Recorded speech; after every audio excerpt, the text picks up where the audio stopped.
Là, vous êtes professeur à l'université du Togo. Quels sont les problèmes auxquels vous êtes confrontés aujourd'hui? Oh, vous savez, l'université est à l'image de notre pays et les effectifs augmentent chaque année, mais malheureusement le budget n'est pas conséquent. Et il y a certes un effort de rénovation de nos bâtiments, mais depuis cette fameuse réunion que nous avions fait, le Conseil présidentiel de l'enseignement supérieur, nous attendons des réformes de fond. Certes, on a nommé de nouveaux dirigeants à la tête de l'université, mais il faut pouvoir les accompagner avec des moyens. Et ces moyens ne sont pas encore au rendez-vous. Donc les amphis sont encore bondés, il n'y a pas assez d'enseignants, il n'y a pas encore une diversification des offres pour permettre à ceux qui sortent d'avoir des compétences à vendre sur le marché. Donc l'inadéquation entre les formations offertes et le marché de l'emploi est toujours un problème majeur. Ça, nous espérons que les années à venir, l'État va sérieusement se pencher sur la question. Parce que vous savez, les ressources humaines sont importantes pour le développement. Et comme je disais tantôt ailleurs, sans une formation donc, de classe moyenne, on ne peut pas espérer un développement, un changement.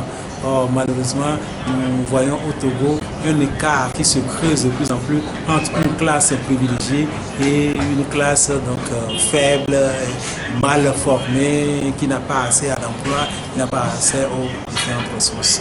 Voilà, vous êtes dans le monde de l'éducation. Les enseignants des établissements publics sont en mouvement de grève depuis un certain moment, mais malheureusement, on constate que c'est un bras de fer entre le gouvernement et les syndicats. Et que dites-vous de ce problème qui se pose? Vous savez, le problème de l'éducation, c'est un problème récurrent dans tous les pays africains. L'État cherche à faire des efforts en cherchant à créer un statut particulier pour l'éducation, mais malheureusement, disons que tout cela traîne parce qu'on demande aux enseignants de préparer eux-mêmes donc ce document de base, alors qu'il revient à l'État de proposer que ça soit discuté avec les syndicats. Donc il y a un faux fuyant derrière. Mais le saupoudrage qui est fait, ce saupoudrage, c'est juste pour les enseignants du public. Alors que de plus en plus, nous savons que dans le primaire aujourd'hui, il y a plus d'enfants dans le privé. Ce qui veut dire que l'État a démissionné réellement de ce secteur.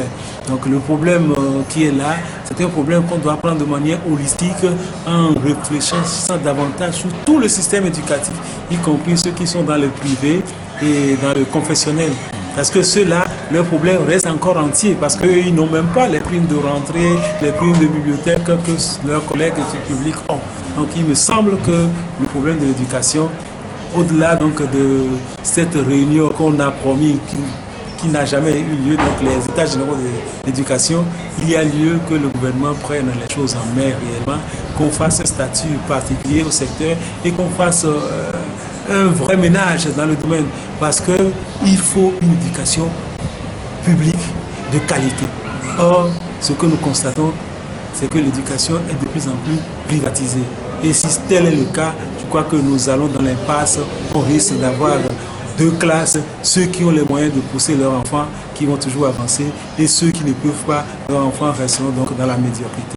Or, on ne peut pas faire un État avec une grande frange de la population qui reste dans la pauvreté et la médiocrité.